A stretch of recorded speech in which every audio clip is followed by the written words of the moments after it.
শামশেরগঞ্জে আগ্নেয়াস্ত্র সহ গ্রেপ্তার দুইজন যুবক।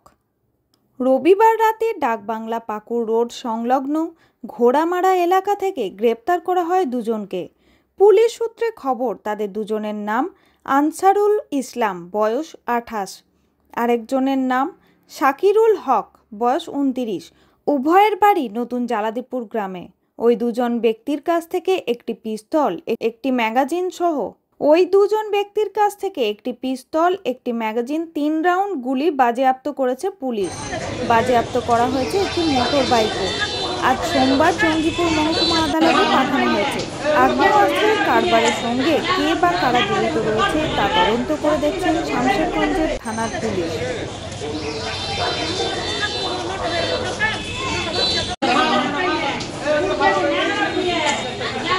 ভয় টিভি, মুর্শিদাবাদ।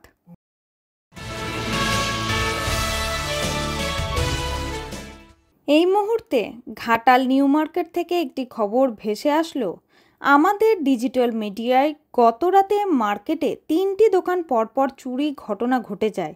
একটি চোরের দল দোকানের ছাদ কেটে দোকানের জিনিসপত্র লুট করে ঢোকে এবং নগদ কিছু টাকা নিয়ে পালিয়ে যায়। এই নিয়ে মার্কেটের ব্যবসায়ীরা খুব আতঙ্কিত রয়েছে। এই নিয়ে আমরা কথা বলে জানতে পেরেছি দোকানদারের মাধ্যমে তারা কি বললেন আপনারা দেখুন বিস্তারিত। ঘাটাল থেকে ক্যামেরায় রাকেশ মাইতি ও কৌশিক কাকড়ের রিপোর্ট, ভয় টিভি, ঘাটাল।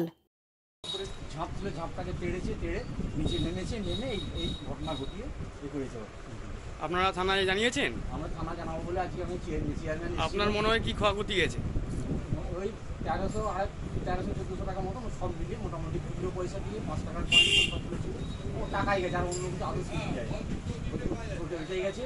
চেয়ারম্যান এসেছিল, চেয়ারম্যান এসে বলে গেছে যে আপনারা একটু দরখাস্ত লিখুন, আমি বড়োর সাথে কথা বলে এগোচ্ছি। ঠিক আছে, দিতে বলেছে। আমার 3 জনের আমি এসে সকালবেলা দোকান খুলে দেখছি এরকম ভেঙে আমার ড্রয়ার, পয়সার জায়গা সমস্ত কিছু ভেঙেছে। কোনো কিছুতে হাত দেয়নি, পয়সা ছাড়া আর অন্য কিছুই নয়। পয়সা নিয়েছে, বেরিয়ে চলে গেছে, শুধু যায়। এসে দেখছি এই অবস্থায় গোটা ছড়াছড়ি হয়ে ভাঙা মুঙে হয়ে পড়ে আছে। এই ব্যাপার, আর অন্য কিছুই না। আচ্ছা, ওদের কটা নাগাদ হয়েছে এটা? আমি এসছি যখন 5টায়, এসে দেখছি এই অবস্থা হয়ে আছে। আচ্ছা, আপনার কি মনে হয়েছে, কি কি ক্ষতি গেছে?